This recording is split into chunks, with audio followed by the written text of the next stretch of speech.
Alright, we're going to finish up learning how to solve radical equations and even throw in some inequalities. First of all, we have a reminder. To find a power, we're going to multiply the exponents. For instance, 1/2 times 2 is the same as 1, therefore you're done. Oh, that didn't come over well. That 1/3 goes right up here. Excuse me. And we're going to solve the equation. Okay, the book actually wants me to write this as a radical next. And then go ahead and cube it. That seems sort of silly since I know that 1/3 raised to the 3rd power, 1/3 times 3 is 1. So I get 5x plus 7 equals 27. 5x equals 20, x equals 4. Let's try another one. Okay, here again, the right side of the equal sign is raised to the 1/2, which is a square root. And I'm going to go ahead and square it, because 1/2 times 2 is 1. So I have 4x squared on the left, 4x plus 8 on the right. Let's go ahead and solve this. Set it equal to 0. I'm going to factor out a 4 because I think that'll make my life easier.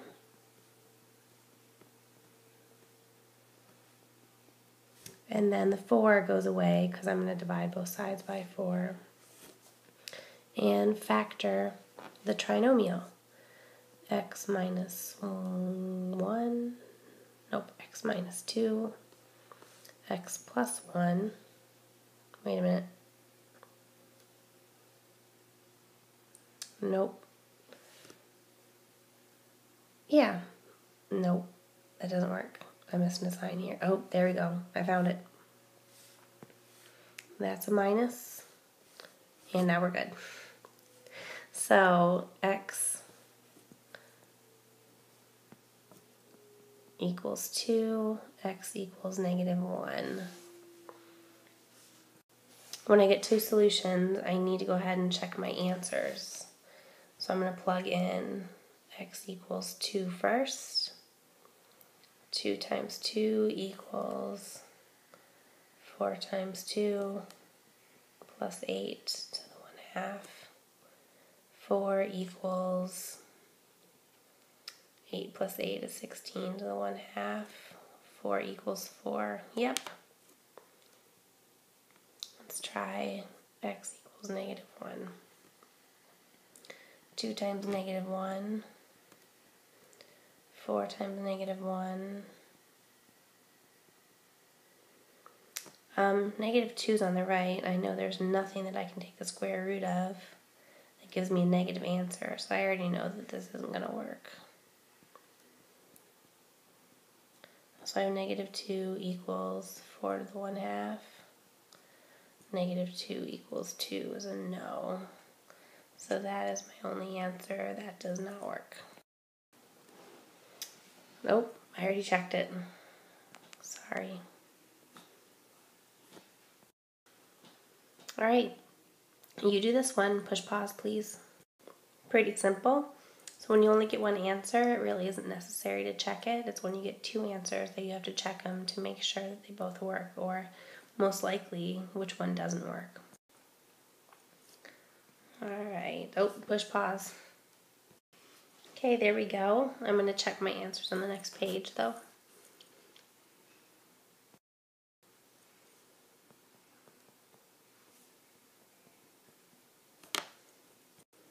Okay, x equals 5 worked. X equals -3 did not. Go ahead and try this last one. Okay, I divided both sides by 3 first. You could have left it and squared both sides first. That's 1/2 equals 9. If you would have squared both sides first, it would have worked also. I have 9, x plus 6 equals 81. x plus 6 equals 9, x equals 3. Same answer. All right, let's try some inequalities. Excuse me. A radical inequality is an inequality that contains a variable with a radical. You can solve radical inequalities by graphing or using algebra. Remember, a radical expression with an even index and a negative radicand has no real roots. So if we have a square root of a -4, it doesn't work.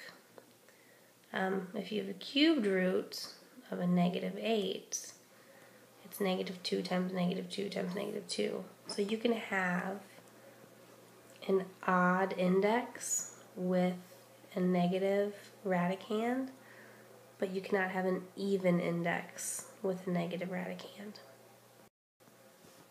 Okay, I'm going to let you look at this. You can solve this using a table, a graph and a table, and algebra.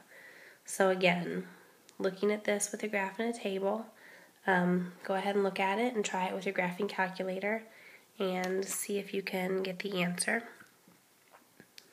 So on a graphing calculator, let y1 equal the left side of the equation and y2 is the right, and we're looking for where y1 is less than y2.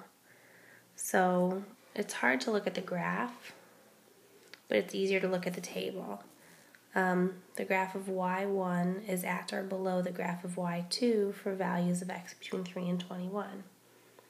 So there's 21 all the way up to x equals 3, which isn't shown here.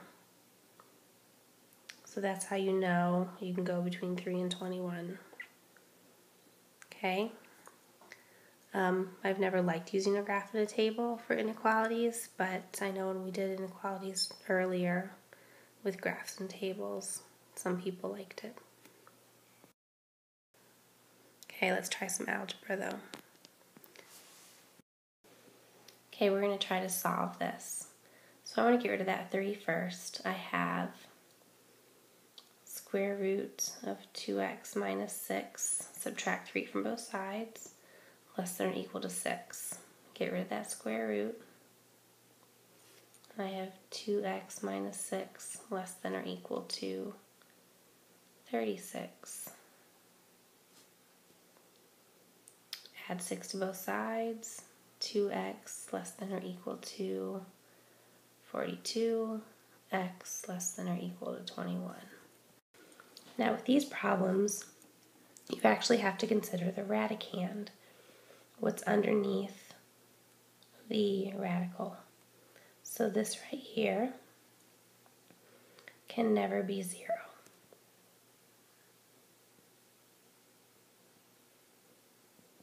Okay, so let's go to the next page and consider the radicand. So 2x minus 6 has to be greater than 0. So let's go ahead and solve it. 2x greater than or equal to 6, x is greater than or equal to 3.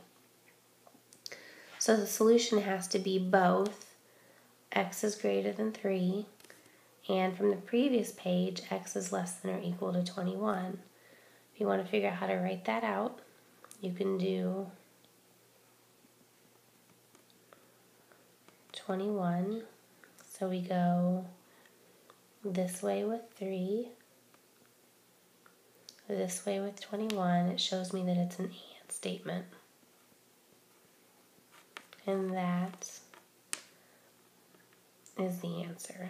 So we don't want to write it like that. This is how we want to write it. Okay, try one on your own.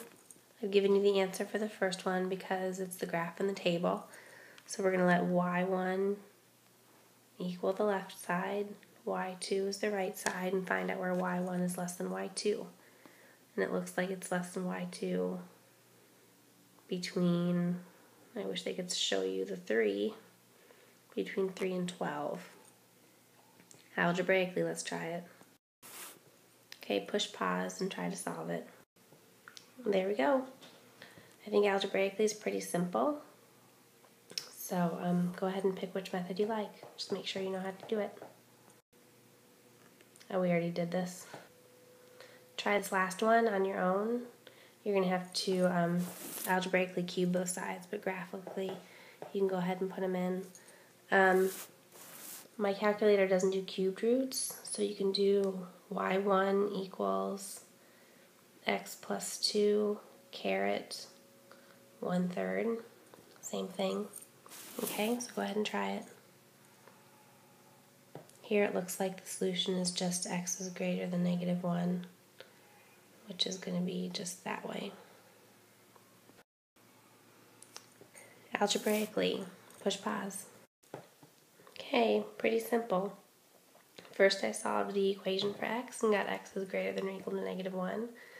Then we did that the radicand cannot be negative. Then I tried to marry them both together. This one was irrelevant. That's our only answer. We already did this. Alright, the word problems aren't so bad. We're just solving equations. There's a lot of words though. The time t in seconds that it takes a car to travel a 1/4 mile when starting from a full stop can be estimated by using the formula, craziness right here, where W is the weight of the car in pounds and P is the power delivered by the engine in horsepower. If the 1/4 mile time from a 3,590 pound car is 13.4 seconds, how much power does its engine deliver? Round to the nearest horsepower. So we're trying to solve for that. All right, let's fill in what we know. We know that T is 13.4 seconds. The 5.825 is a given. And I have the cube root of 3,590 over, that would be a P. Okay, it's a cubed root, so I'm going to go ahead and raise everything to the 3rd power. 13.4 to the 3rd power.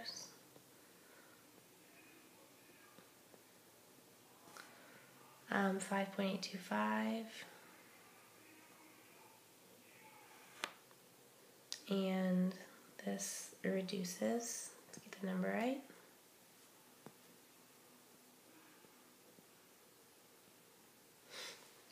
Okay, let's see, 197.646 times 3590.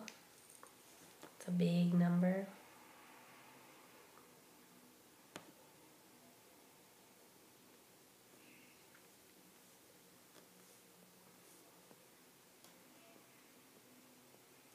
Okay, multiply both sides by P.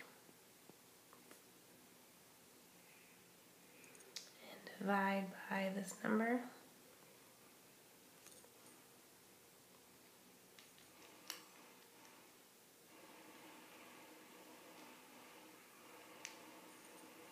Alright. P equals about 295 horsepower.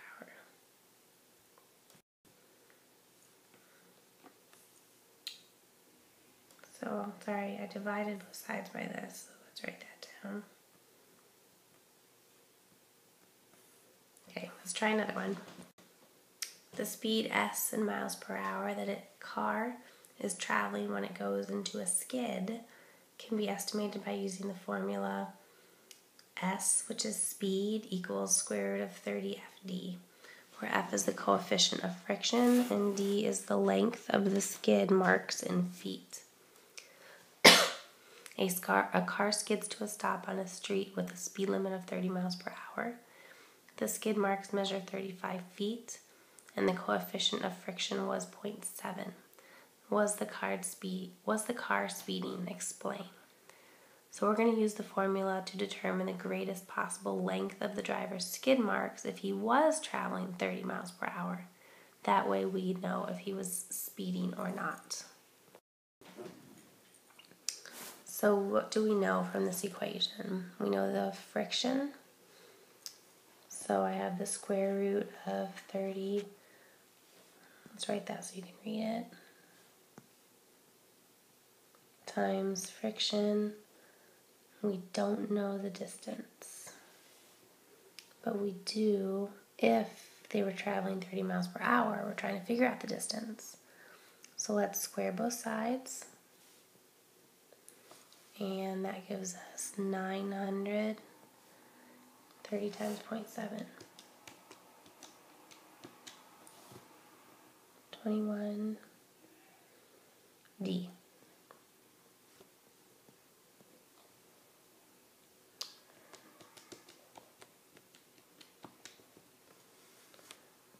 D equals 42.9. So if the car were traveling 30 miles per hour, its skid marks are about 43 feet at 30 miles per hour. In the problem, if you go back one page, the actual skid mark is less than 34 or less than 43 feet. So the actual skid mark was smaller than 43 feet. So the car was not speeding, it was going slower. Cool. That's all I got. Good job.